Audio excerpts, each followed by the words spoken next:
want to start with this warm up. So in terms of the penalties for violating certain mortgage regulations, right? I want to share with you just some ideas on how to memorize the penalties. Okay, so what I did was I kind of listed them out kind of from like the most softest penalty to like the most harsh penalty in a way, right? I mean, it doesn't always follow that pattern, but it's kind of like going from the softest penalty to the most harsh. Unauthorized facts, that's $500, you know? And so I just kind of just memorized that, for, the penalty for sending an unauthorized fax is $500, right? Now, I memorized FACRA penalty and the FACTA penalty together, all right? I memorized them together because, so think about this. FACRA is the Fair Credit Reporting Act, right? That came before FACTA, right? Which is the Fair and Accurate Credit Transactions Act, right? FACTA is an amendment of FACRA, right? So it came after FACRA. So I think of it this way: FACRA, which came before, right, is the penalty is $1,000, right? Or I guess technically, it's up to $1,000, right, or whatever, right? But for the exam, you just need to know the number, right? So it's like up to $1,000, right, penalty for violating FACRA. Now, for violating FACTA, though, which came after, I think about how, it came after and they increased the penalty, And so it's $5,000 and or up to 1 year in jail, right? So FACRA, if you violate FACRA, the penalty is up to a $1,000 fine. If you violate FACTA, the penalty is even more. It's up to $5,000 and or up to 1 year in jail. So you see how it's more severe. The penalty for violating FACTA is more severe than the penalty for violating FACRA. All right, so I kind of memorized those two together. Now, the next thing I memorized the penalty for ECOA and the penalty for RESPA together as well. So here's what I think about this. Okay, so now ECOA, right? And here, let me start. Okay, so yeah, ECOA, Equal Credit Opportunity Act, right? And then RESPA is the Real Estate Settlement Procedure Act, right? All right. And by the way, if I say something that doesn't, feel free to interrupt me at any time, right? So here's what I'm thinking. ECOA, E in the alphabet, E comes before R. And so I'm just thinking like, okay, well, the penalty for ECOA is $10,000, but the penalty for RESPA, right? And the R comes after the E in the alphabet. The penalty for RESPA is a little bit more severe. It's up to $10,000 and or up to 1 year in jail, So, I mean, I know some of this stuff might be kind of silly, but it's just how I memorize it. Different way. Go ahead. Hey, listen, when it comes to like, especially with Jen's cheat sheet, we have a lot of acronyms, right? Right. But the acronyms, listen, I'm gonna tell you something. People used to use acronyms. I used to hate them because it never worked for me. But now they work because they're like little silly things you think of, but then when you think of them, you think of the answer of what was behind the question. Exactly. So if it works, it works, Yeah. Now the SAFE Act, I just memorized the SAFE Act. The penalty for the SAFE Act is $30,000. It's right? $30,058. Yes. Yeah. Right, this year, because it was like. That's right. For 2021, it increased, right? Yeah. Now, here's the thing, too. And I was telling when Rocky asked me about penalties, and everything, I remember saying to him, like, on like the SAFE Act, I think it was the SAFE Act one or maybe the DNC one, but like, for example, the SAFE Act, I think if we memorize that, okay, it's 30,000, around 30,000, I think on the exam, you're going to only see one. I think you're going to only see one choice that's around 30,000. It's not like they're going to try to, so I don't think it's that important to memorize the exact number all the time. I think if you just know the general ballpark number, right? But I mean, if you can memorize 30,058, that's awesome. But just know that it's around 30,000. The DNC so the penalty for violating the do not call lists, right? 43,280, which also is another one that increased for 2021. So just think of it around $43,000, right? 43,280. Now, TILA, okay, the penalty for violating the Truth in Lending Act. Now remember, TILA, and from Affinity, right? They say TILA the Godzilla. It's a big regulation, right? There's a lot of stuff under TILA. So maybe you can think of the fact that TILA is such a big regulation that the penalties, it's like kind of complex. There's like 3 levels of penalty, right? There's a $5,000 penalty. It could be either $5,000, $25,000, or $1 million, right? And so there's like 3 different categories of violation regarding TILA. What does the $5,000 one relate to? Mackenzie, do you remember from Affinity? I know 1 million is, I think, intentional. Which I work backwards. Okay. 1 million is intentional violation, right? Yeah. God, 25,000 is that the one with the reckless? Yes, doing it reckless, and like you don't know about it, but you do at the same time, right? Or something, like you're carelessly doing it, kind of thing. Like you're aware of it. Right. So reckless, 25,000. I guess up to 25,000, and then the $5,000 one is. Was that? You're not like 5,000 is you just you're violating it, but you weren't aware of something. Yeah, now from Jen's notes, I think that sounds right. From Jen's notes, I think it says something like $5,000 per day for a single violation. Yeah, okay. Then up to $25,000 per day for reckless violations. Okay. And then it's up to $1 million per day for knowingly violating. Are these on her cheat sheet, or are these in? Yes. Yeah, they're on there. I just haven't studied like hers there. I just remember Infinity, but yeah, they're on her. So yeah. I always give everybody the like, you know what? And I had a thing with Thomas yesterday after you guys all left, and I told him, listen, like Rocky says, study everything from the 800 facts, but as you're looking through the 800 facts, refer back to the cheat sheet just to make sure that what is not updated is updated. You know, that's the only thing. I mean, that's one thing that people will just try to do the cheat sheet only, or only the 800 facts. Right. But you need both, because you need to reference them both. Good point. Now, what about the violation for putting false information on the 1003? And you know what the 1003 is, right? The 1003 is the Uniform Residential loan application. The Uniform Residential Loan Application. So putting false information, like how does Jen say it? Let's see. She says false statements on the 1003. Like putting false statements on the 1003, the penalty is up to 5 years in jail. And then regarding the privacy thing, which is like for obtaining personal information, right? So like violating people's privacy, right? Like violating the Graham-Leach-Biley Act. That's 5 years, up to 5 years, but with a fine as well. So it's a little bit more severe, right? Because the ERLA, wait a minute, I think it's more, bro. It can't be 5 years. I think it's 30 years in jail and $1 million. Well, okay. On Jen's cheat sheet though, do you have the cheat sheet with you? Yeah. Even those, I'm gonna ask her about this. Okay, ask her about that. Because here's the reason for that is because I've studied other places, and I have books that every book I've studied that said falsifying information on the loan application, and it's $1 million and 30 years in jail. Okay, no, but here's the thing though. I think what you mean is mortgage fraud. Yeah. Mortgage fraud. Okay, so I think there's a distinction here. Okay, so yeah, there is something that's like, hey, if you commit mortgage fraud, it can be, up to $1 million and up to 30 years in jail for mortgage fraud.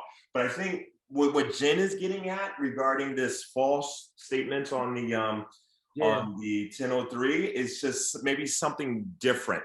Maybe it's more like a reckless type of thing instead of an intentional fraud. You know what I'm saying? Okay.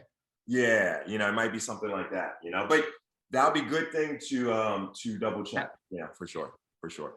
Excellent, excellent. So yeah, so just make sure you memorize the penalties, All right. So now, Mackenzie, flood insurance must be purchased from whom? The flood, oh God. Is it national That's right. flood? That's right. Oh my God. National flood. Oh my, I can see, if I saw it, I would be able to pick it up. Right. Okay. You're on And the right now, track. Right? yeah. Go ahead. Okay, how about Kimberly? No. Okay. No? Okay, how about Carla? We got National Flood what? National Flood Insurance Program. Yes, National Flood Yeah. Insurance Program. Yes. Now, Carla, what's the minimum and maximum amount of flood insurance needed? Minimum is 100,000, maximum is 250,000. Excellent. Saren, Yes. what's the penalty for without looking at the board? What's the penalty for violating ECOA? 10,000. $10,000. That's right. And if what's the penalty for RESPA? Because RESPA is a little bit more severe than ECOA. That's also 10,000, but 1 year in jail. Yes. All right. So remember, I think it's easy if you kind of memorize those two together. ECOA is Equal 10,000, RESPA 10,000 plus 1 year jail. plus up to 1 year in jail. Right. Very good. All right. Lawrence, what's Sure. the 4 elements of a valid contract? Man, oh, I knew you were gonna tell me this one. So I know it's mutual obligations, right? Wait. Okay. I mean, you said obligations. What's another word like that they use? Agreement. Yes, mutual agreement. Yes. Is it considerations? Yeah, that's one of them. Okay, so like, so this is the one I haven't memorized really yet. Man, you and Rocky always throws me on the hard ones. What else? All right, so you said mutual agreement is one. Yeah. And you said also consideration is one. Yes. Yeah. There's 2 more. Give me a hint so I can. Written? Really. Okay, wait. Okay, let me do. Mackenzie, what do you think? I don't know any of that. Okay. Kimberly? No. Okay, Carla? Okay, I'm gonna take a shot. I'm not sure. Is it written? That has to be written? No, that's not. I'm mixing on something else. So Okay. 4 elements of a valid contract, right? Valid contract. Valid contract. Okay. Sharon? 4 elements of valid contracts are mutual agreement, and I knew this one. I'm just trying to figure it out altogether, put it together. Gosh. All I right. can't remember.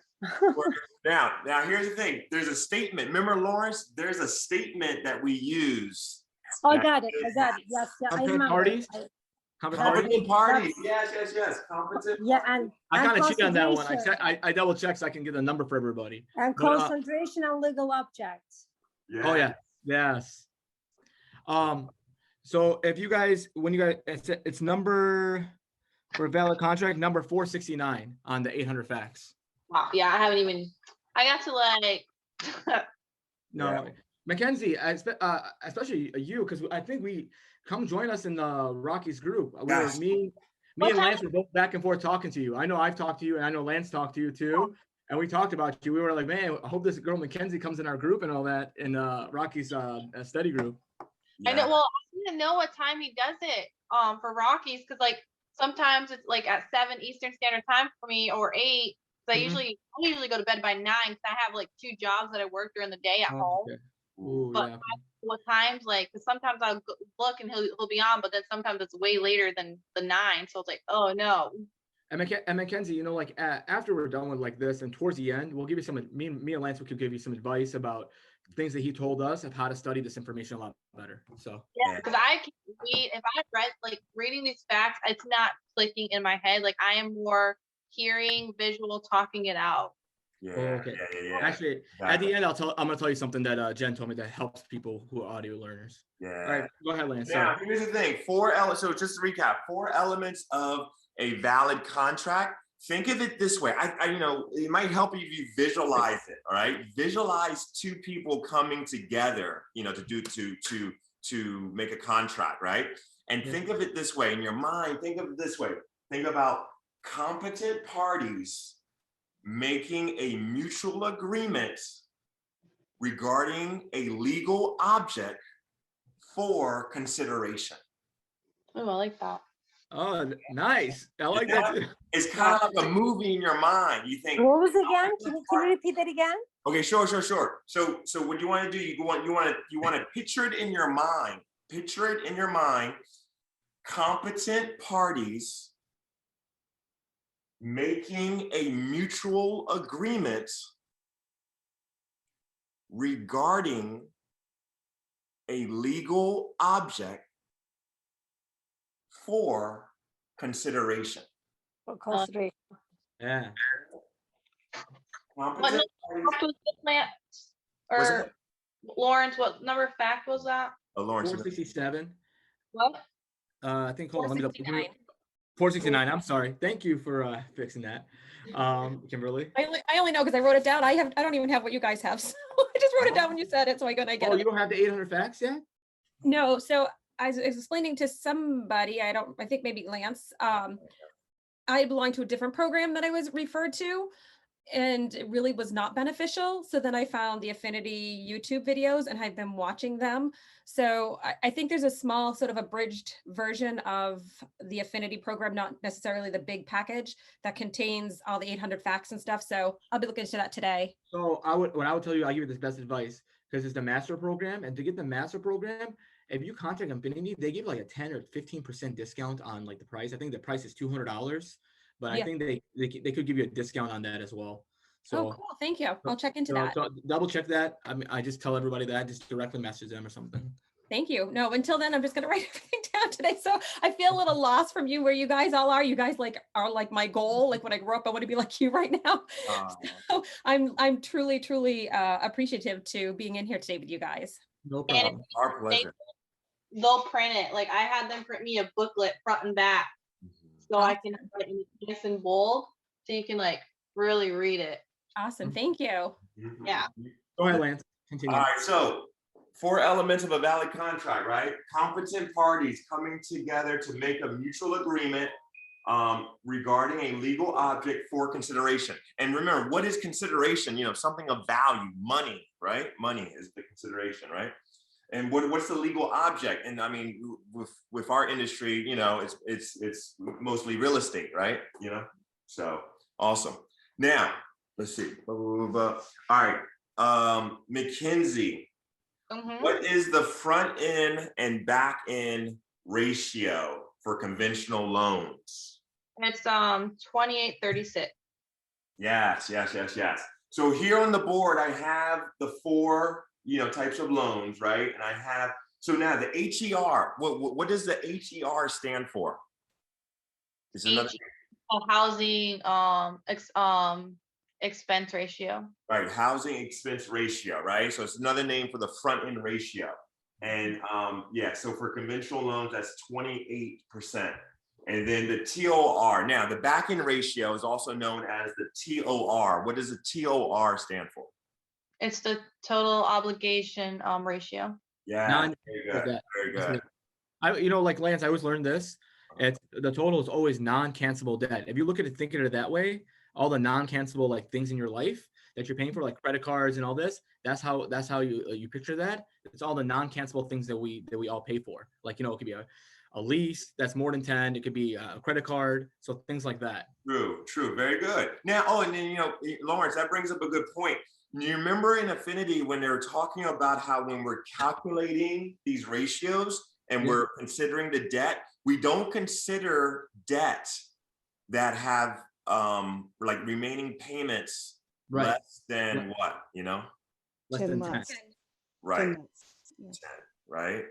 Yeah, yeah. And by the way, do you know if is it like 10, like less than 10 or 10 and less? You know what I'm saying? Like, is it 10 or like fewer. 10 She or said 10 less. 10 or less. or fewer? Yeah, 10 or fewer. So 10 or less is the same thing. 10, Alright. 10 or less, 10 or fewer. 10 or Are, fewer, okay. so like, you know, like if you have a lease less than 10, you're not gonna include Oh, it. now wait a minute, Remember, Leases have to be the included. exception is the lease. Oh yeah, you're right. Carla's right. If you have a lease, which I'm glad you brought that up, Lawrence, because yeah, that's a major exception. Even if your lease is about to, expire, right?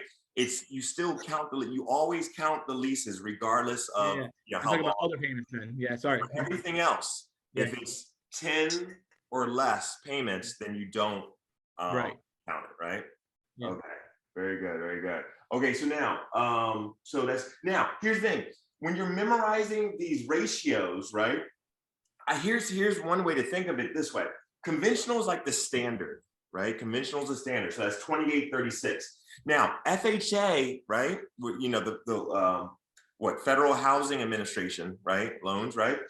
FHA, you think of FHA as being more catering towards, people that are not, how do you want to say, like people that don't have as great of a situation as like the standard, right?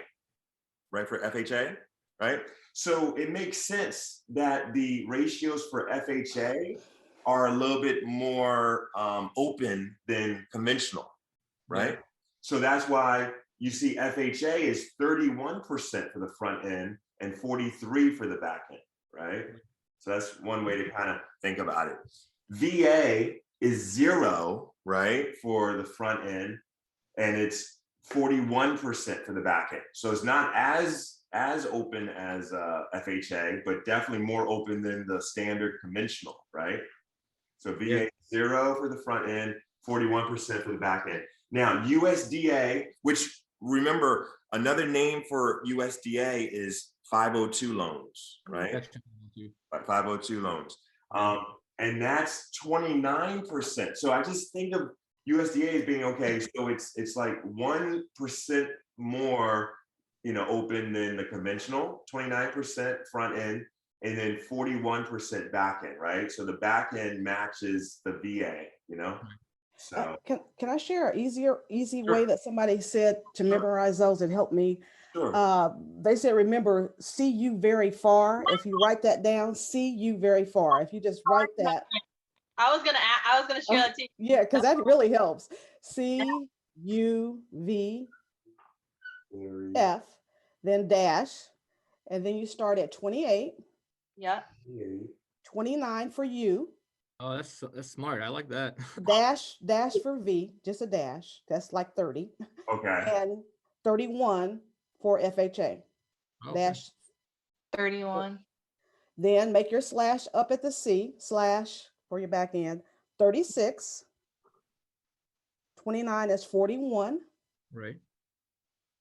VA is only back end, 41. Now, question: should I put 0 or do you? No, just, it's no front end for VA. right, Yeah, right. They just 41. they only look at the back end. So Okay. 41. Okay. So that's 41. And FHA is 43. So it's Yep. in order. Oh. Wow. Yeah, that was super easy. That's how I remember it too. Yeah. That's awesome. Carla, you're all right. Now, Carla, who is that? Carla? Was that Carla? Yes. Okay, Yes. Carla. Where is this? Like, Somebody gave that in the group, shared it in the group, in the affinity group. love that. Love that. Okay. Excellent. Oh, come join us in the Rockies group. Okay. I will. Good. Hey, listen, he benefits you. Trust me. Okay. Yes. Yeah. Thanks. Very good. Very good. Awesome. All right. So yes, memorize that. Yeah, that's good. Okay. So now, who did we leave off on? Okay, so you did Mackenzie, right? Yeah. Okay. All right. So Kimberly, down payment for conventional. 3% for first buyers, 5% for others. Yes. All right. And it makes sense, right? For first-time home buyers that they're trying to be more lenient, right? Trying to be more open for the first-time home buyers, right? So yeah, 3% down payment. Yeah. Okay. And then 5%. Okay. Then what about, all right, so Carla, seller concessions regarding conventional loans. Seller concession for conventional loans is 4 of them, don't they? 6%.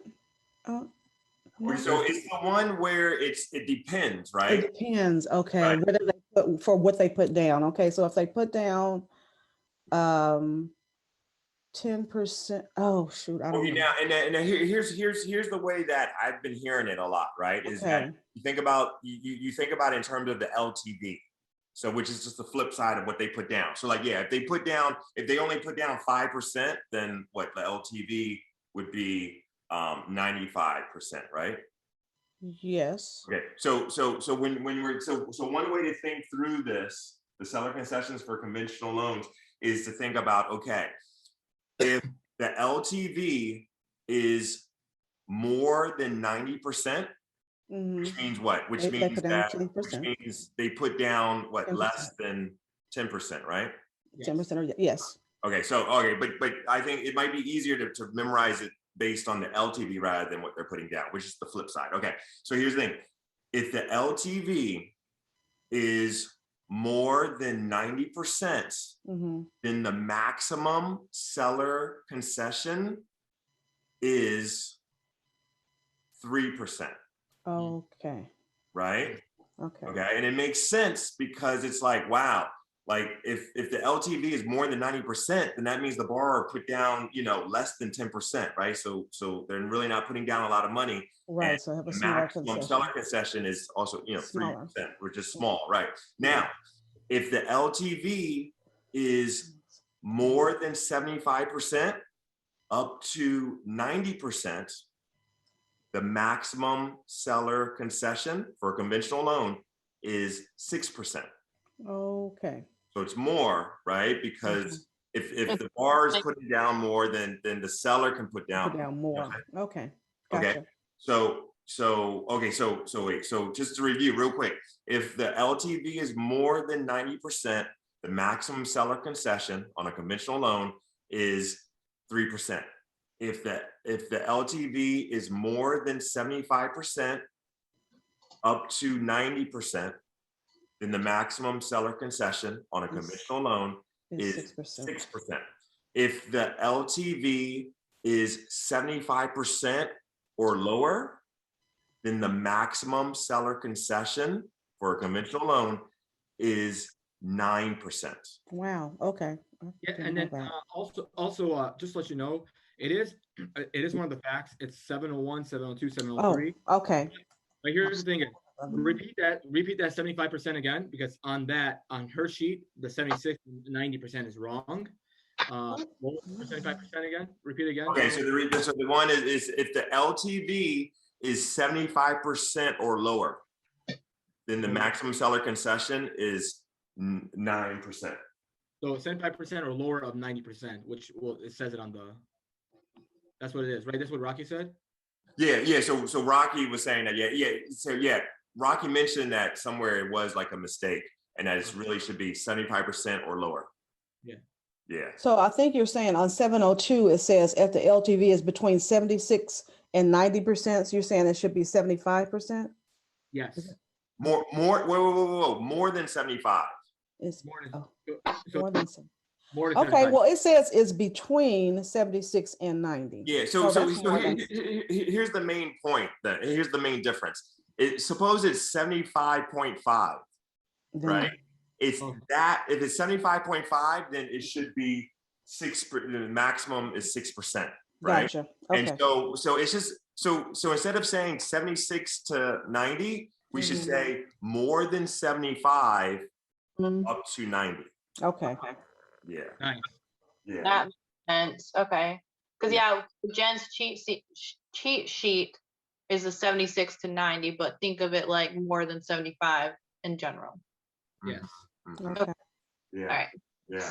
Now, and there's one more. If it's an investment property, all right, a conventional loan. If it's a conventional loan and it's an investment property, what is the maximum seller concession on a okay, Mackenzie? 9. No, 2%. It's a investment property, 2%. Oh, investment. Oh, I thought you said the next. Just kidding. Yes, 2%. Yeah. Okay. 2%. Right. All right. Yeah. If it's an investment property, then maximum seller concession is 2%. Yes. Okay. Now, so the conventional one obviously is complex, right? You have to consider the LTV. The other ones are a little bit more straightforward, right? So the maximum seller concessions for an FHA loan is 6%, right? Which is also the same as the USDA, right? The maximum seller concession for a USDA loan is also 6%. But the maximum seller concession for a VA loan is 4%. Right? Yeah. Excellent. All right. So, Carla, late Yes. fee regarding conventional loan. I'm sorry, what was your question again? What's the late fee regarding a conventional loan? Conventional loan is 5% of the principal and interest. Right, that's right. Good point. Only on the principal and interest, right? Because you have a lot of times, we have PITI, right? Principal, Right. interest, taxes, and insurance. Right. But if they're late, we do not penalize them on the taxes and the insurance. We only penalize them on the principal and the interest, right? So Right. that late fee only applies to the principal and to the interest. Wait, you said But for conventional, or which one was that for? Conventional. for conventional, it's 5%. Now, I thought the late fee was 6%. What he said yesterday. Mm-mm. No, like I'm talking about like Rocky's group when he was. Yeah. No. I think the only 6% I see is FHA, the maximum seller concessions for FHA. But yeah, no, I don't think there's any late fee that's that high. Only yeah. So conventional 5%. All right. Now, Lawrence, what about FHA? What's the late fee for FHA? 4%. 4%. What's the late fee for VA? 4%. And what's the late fee for USDA? 4%. 4%, right? So you know what? You can think of it this way: if it's a government loan, right, then it's a 4% late fee. Oh, okay, yeah. I think I know what I was talking about. You're right. It is 5%. I was thinking of like maybe some. You're right. Seller's concession or something. Yeah. So yeah, and remember too, for all these late fees, it's only on the P and the I, only on the principal and the interest, right? Yeah. Right. All right. Good. Now, Saren, what about what is PMI? PMI? Yeah, it stands for what? PMI stands for the PNI or PMI?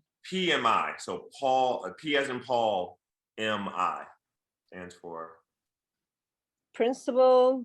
No.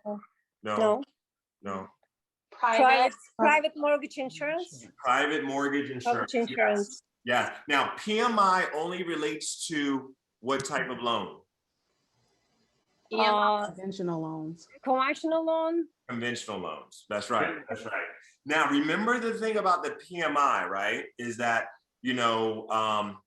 what happens when the LTV it only applies if it's like if the person puts down less than 20% down deposit, right? Right. Yes. Right? There's PMI on a conventional loan if the borrower makes a down deposit that's less than 20%, right? Okay. So here's the thing: when the LTV reaches 80%, what can they do? They can request for the PMI to be taken off, right? Right. And then when the LTV reaches 78%, right? When it drops down to 78%, that's when it has to automatically be removed, right? Right. So you understand that concept that we can request. So basically, when it reaches 78%, if it hasn't already been removed, then it definitely has to be removed when it reaches 78%. Hey, ask her another question, please. Okay. I want her to answer this because everybody's gonna answer. I want to see her answer this question. Okay. All right. So now here's the thing. For FHA loans, does FHA loans have PMI? Saren? They have MIP, Right. And what does MIP stand for? mortgage insurance, private. No. No, MIP. I forgot. All right. Mortgage, hold on, mortgage insurance. What does P stand for? Mackenzie, you know what the P stands for? Mortgage insurance, is it premium? Yes. Premium, yes. Mortgage insurance premium. Now, there's two types, right? Yes, there's They're two charged types. two One, types. PMI goes for the conventional, MIP for the government, like for the FHA. Well, for FHA, no, but here's my question for you though. For FHA loans, right? There's the MIP and then there's the UPMIP. So Upfront, upfront. Yes. Upfront Yes. mortgage insurance premium. Upfront mortgage insurance premium, and then you got the mortgage insurance premium. So the upfront mortgage insurance premium is paid when? At closing. Right. Or yeah, like upfront. Right. Yes. So it pays upfront, and then the mortgage insurance premium it's ongoing, right? Yes. Awesome. Now, Lawrence, what is the upfront MIP? Like what percentage is that? 1.75. Yes, 1.75. Right. Something that we've been drilling on in Rocky's class. Rocky's class is amazing, you know? Yeah. Well, You start to pick up on these things, you know? and if you guys are not in it, just let us know. Like we'll help make sure you guys get added to the group. And just a side note, for people that are kind of new here, like a lot of this stuff can feel overwhelming. Like, oh shoot, how am I going to memorize all this stuff? But the thing about Rocky's class and his questions, and Lawrence, you realize Rocky repeats questions. A lot of the questions. Repeat them in a different way. And so just if you keep just listening to his course, it's going to really stick, you know? So, okay, upfront MIP is 1.75. Yes. Okay. So that's that. Now, what about Carla? What about VA? Does VA have any type of like mortgage insurance? No. No. What does the VA have? VA loans have? A funding fee. Right, a one-time variable funding fee. But now here's the thing, it can be waived. Yeah, you can. Yeah, for eligible veterans. What's that? For some eligible veterans, it can be waived. So it can be waived for disabled veterans, Okay. and also it can be waived for who? Their spouse, right? Their Surviving spouses. Okay. Right? Okay. Yeah. Cool. Spouses. All right, so that's good. Now, what about Carla? What about USDA loans? What do they have? I only know this because I'm looking at the board. Upfront funding fee. Upfront funding fee. All right, upfront funding Okay. fee. Okay. As an upfront funding fee. Yes, excellent. Now, okay, Lawrence. Yes. If Wait. an applicant, and okay, here's a question. Oh, go ahead. Move on. I'm sorry. Before we move on, so when you were talking about the LTV, because I had a question, but I didn't know how to answer it. It was something about with like a 20% like equity. Like Yes. Okay. So here's the thing, Mackenzie. Question for you: If a borrower has 20% equity, what's the LTV? If the equity is 20%. Is it 22? No. Okay, so here's the thing.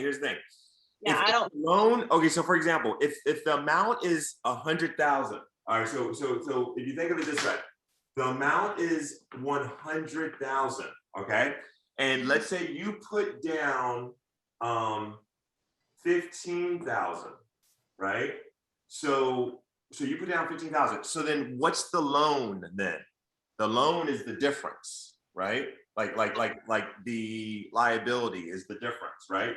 So that would be 85,000. Does that make sense?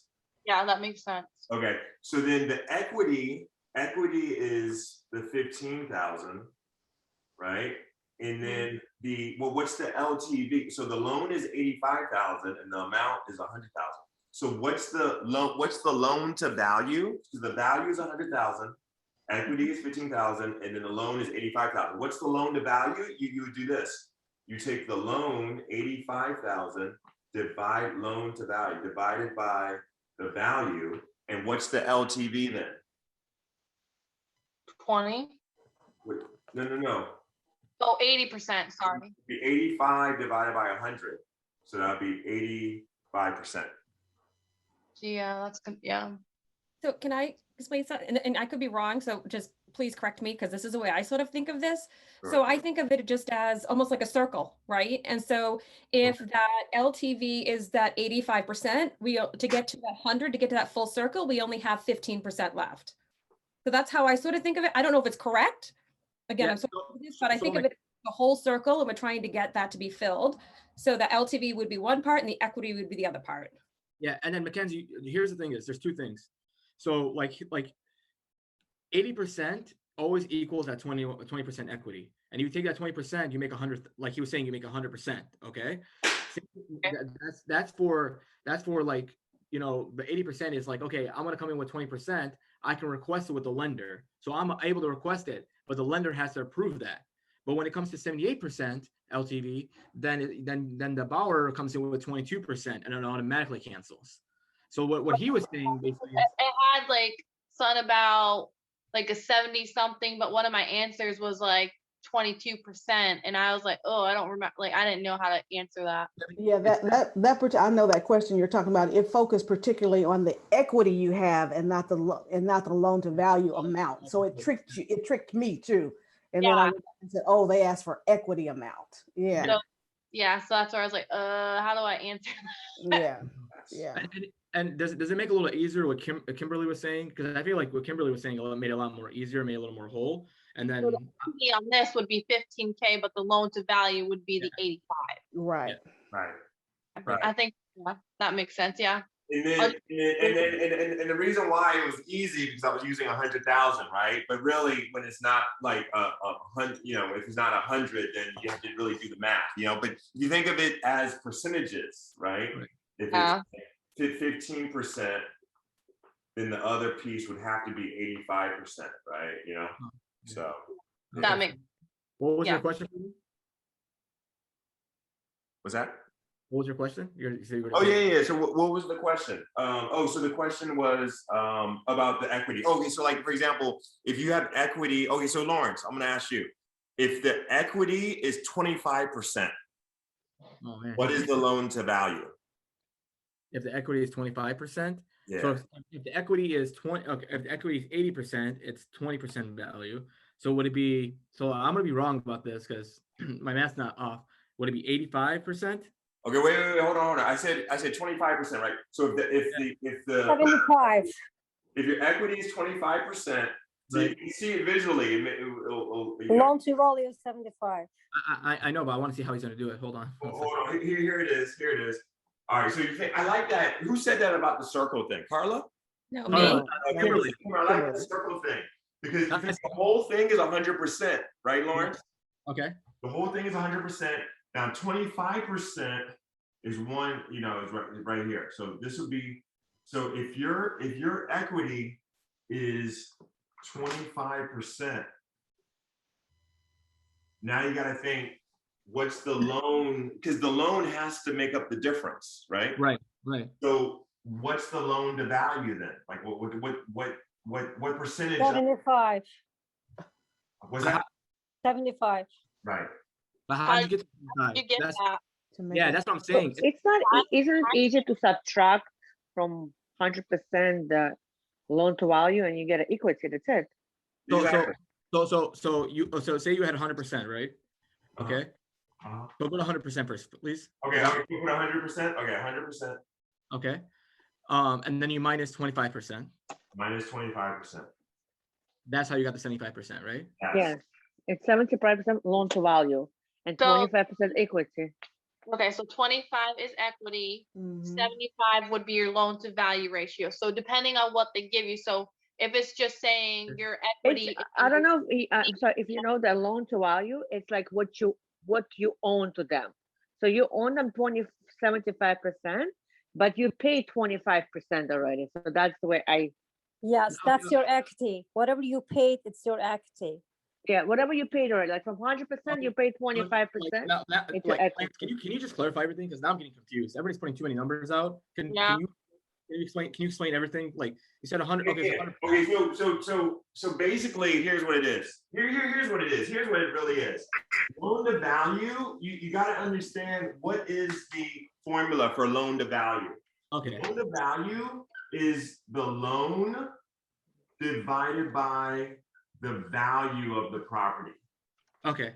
All right. All right. So think of it like that. The loan divided by the value of the property. Now, here's the thing though, is that if sometimes the question is not going to give you the loan percentage. I mean, it's going to say the equity, like someone said, like, okay, suppose I put 10% down.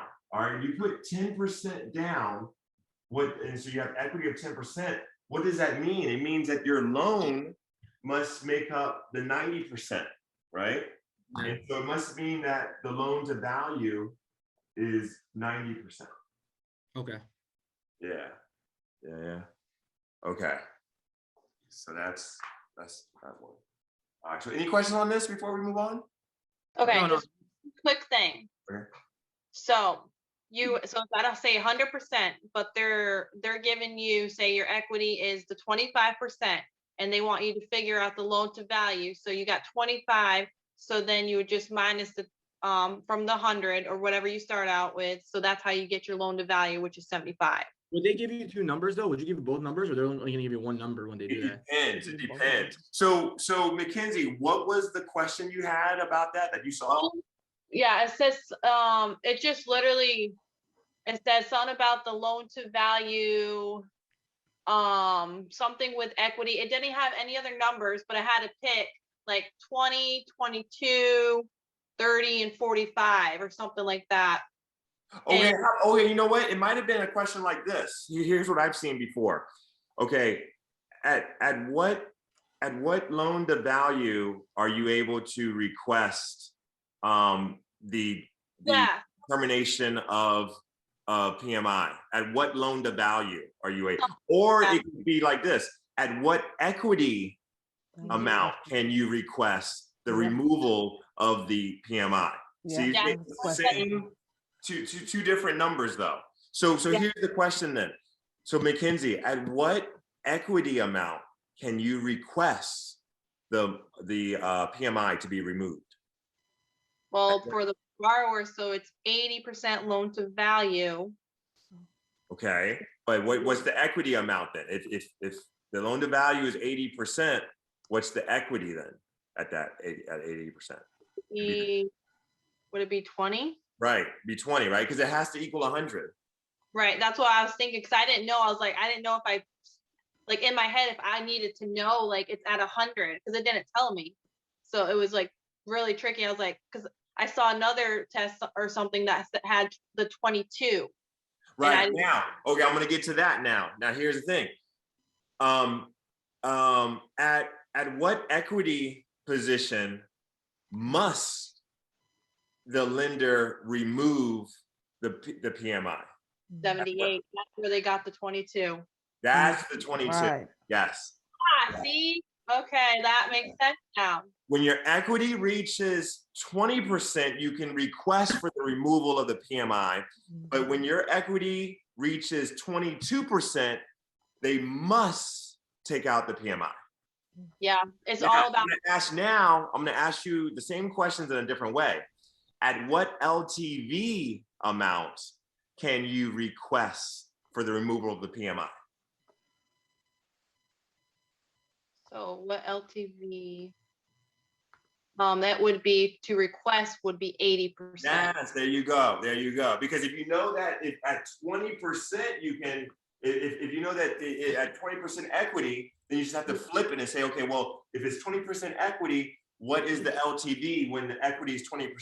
The LTV is 80%, you know? Yeah, very good, very good. Understanding of how this works, because I had before Affinity, I did not know any of this. Like I could not even tell you any of that. Yeah. No, yeah. Now, here's the next question then. At what LTV must the PMI be taken off? Is gonna be 78. Yes, 78% LTV, right? Oh, man. Okay, Man, so you made that sound so much easier now. Now it Yeah. makes sense with 100% and why that 20% LTV and all that. So it makes sense when you have to do that thing if you actually have it on your actual test. Yes. yeah, I had it worded differently, so it made me second guess. Like in the beginning of my test, it said something with equity, but then later I think it said the LTV of the same, but I didn't know how to flip it like how he just did it. Like I had no idea, but I had two very similar, but like one word just changed it. Yes. Yes. Very good. Very good. Awesome. Awesome. Awesome. All right. Any more questions before we move on to the next topic? No, we're good. We're good. Okay. All right. So here's the thing. All right. So let me call on Kimberly. Kimberly, Yeah. an application can request, I'm sorry. An applicant can request a statement of reasons within how many days of receiving the original adverse notice? This is a hard question, I know. Oh, no. This is ECOA. I know this one. Okay. Hold on. They have 90 days to request it. We have 30 days to provide it. Wait. Okay, so it gets tricky. It's not that. Oh, damn. No. Okay, so here's the thing. What you're thinking of this, here's what you're thinking of. You're thinking about the appraisal. Oh. Okay, here's the thing. Yeah, under ECOA, if the applicant is denied based on the appraisal Yes. report, Yeah. how long does the applicant have to request a copy of the appraisal, and how long does the lender have to provide, the copy? Okay, so Okay. all right, so before we jump into the other question, okay, I'm gonna ask you that one. So now here's the thing, so if an applicant is denied based on the appraisal, how long does the applicant have to request a copy of their appraisal? How long is that? That's the 90 days. That's 90 days. Okay, now, and then if the applicant requests for that appraisal, how long does the lender have to provide the appraisal? 30 days. 30 days, right. Okay, 30 days. Okay, so that's if the application is denied based on the appraisal. But this question is a little bit different. Okay. It says it says an applicant can request a statement of reasons within how many days of receiving the original adverse notice. Do you see how it's a little bit of a different question, because we're asking for a statement of reasons. It's not, it's not necessarily based on the appraisal, right? So in that case, and this is something from Rocky's class, when you keep going, you will hear this question over and over again, and it'll start to stick. All right. Because for me, I was like overwhelmed at first, like all these different things. But here's basically what it is. Or Lawrence knows, right? Hey, listen, you know what he does to me on purpose? He goes like, because guys, I've only been there a couple of times. I haven't been there that long, and he knows I'm still like, I'm finishing doing my flashes for the 800 facts. But Rocky purposely, like, there's some people who's like, I'm not ready. I want to memorize the 800 facts. I was like, fuck, I mean, screw that. I want to give me the questions. Let's see what I know. That way, you'll once you start saying it and then he says it, you're gonna memorize it. It'll come. So Lawrence, I'm gonna ask you this. Okay. An applicant can request a statement of reasons within how many days of receiving the original adverse notice? Okay, so I might get this wrong, but I'll say it anyways. Is it 3 days? No. Now, 3 days. Hold on. I want to answer this. Okay. Everybody keeps jumping in, and I feel like, man, I mean, we don't do that when we're in the other group too. So like, you gotta let the person listen. Okay. Is it 30 days? No. Okay. What is it? 60, right? Now I better check, right? Yeah, 60, right? Yeah. An applicant can request a statement of reasons within how many days of receiving the original adverse notice? It's 60 days. 60 days. Okay. And then here's the second part two. And then how many days does the lender have to provide it? 90 days. Oh. No, it's not 90. No. Not 90 days. That's upon the appraisal or the value. That's That's not it. So doesn't do they have 30 days to provide it? If it's they have 30 days to provide it. You know what confuses me? Like, and you notice this? Like, even when we're in his group, it's like I get confused between the 60 days and the 30 days. Right. yeah, those things and stuff. I mean, yeah, just repetition. Also, try to see some type of logic. So think of it this way. The laws is set up to favor the borrower, not the lender, right? So have you noticed that a lot of times the borrower, the consumer, has more convenience than the actual lender does? All right. So, like, for example, in this case, the borrower has up to 60 days to request the reasons, right? But the lender only has 30 days to provide it if the borrower requests it, right? Also, another thing, going back to Kimberly's, the thing where about the appraisal thing, right? The borrower has 90 days to request a copy of the appraisal if the application is denied based on the appraisal, right? 90 days, 3 months, but the lender, only has how many days? 30 days. 30 days to provide it. So I try to always make connections regarding logic. And I think one of the overall principles to keep in mind with all of this stuff is that the mortgage laws are really, there to protect the consumer and make it easy for the consumer, so. So can I ask a question? Sorry, Lawrence. Go ahead. Thank you. So going back to your original question before I threw in the other one, I'm too sorry. Sure. So when you say the adverse reaction, does that mean that their application has been denied? Yep. Yes. Okay, just want to double check on that. Yes. And I know it's tricky because it's like, and so I guess I'm thinking to say, okay, if it's been denied and if they don't say why it's been denied, then think about how, okay, the borrower has 60 days to request, right? And then the lender has 30 days to provide it. But if they say it was denied based on the appraisal, then they have 90 days, right? And then the lender has 30 days to. You know what it is also, Lance? It's like, for Kimberly, hey, Kimberly, I give you a lot of credit because she doesn't have the program yet. So she, once she has it, it'll be a little easier for you and all that. And then, Mackenzie, I was on, Lance gonna ask a few more questions, and then I'll tell you what advice that he gave us of how to study this information. And once I break this down to you, you're gonna be like, oh wow, this is really an easier way to study this information.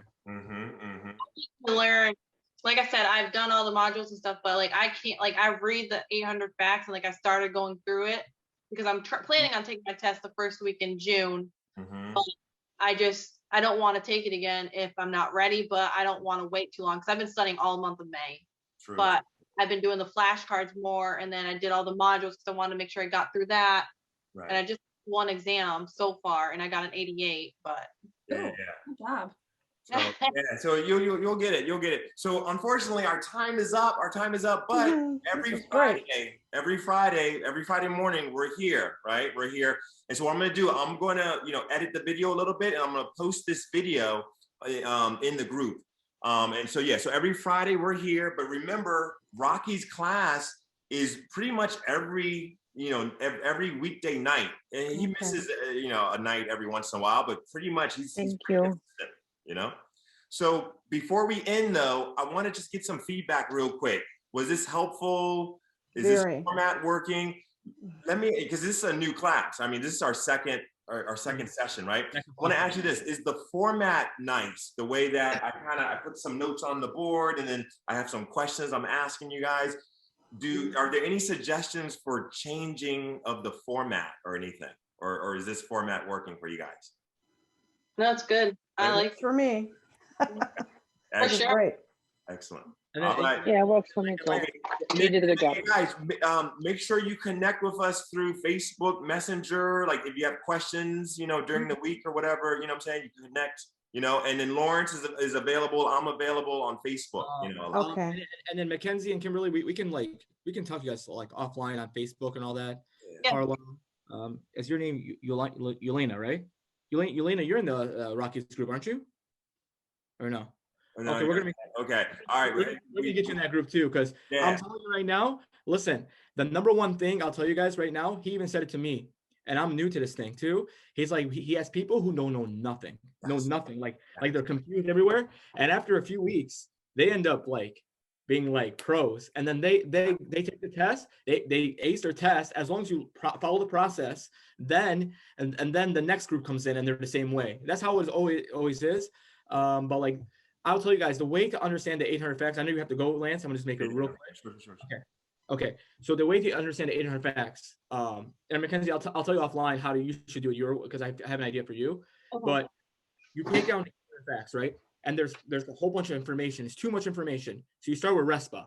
You go make your flashcards for all of RESPA. So make all your flashcards for all the 800 facts, and you run through RESPA, okay? As you run through RESPA, after you know it pretty well, move it on the side, and whatever you don't know, go through those. Then, after you're done with RESPA, before going to the next thing, take a piece of paper and write down everything you know about RESPA, every little thing about RESPA. Then go to TILA and make your flashcards for TILA and do the same thing.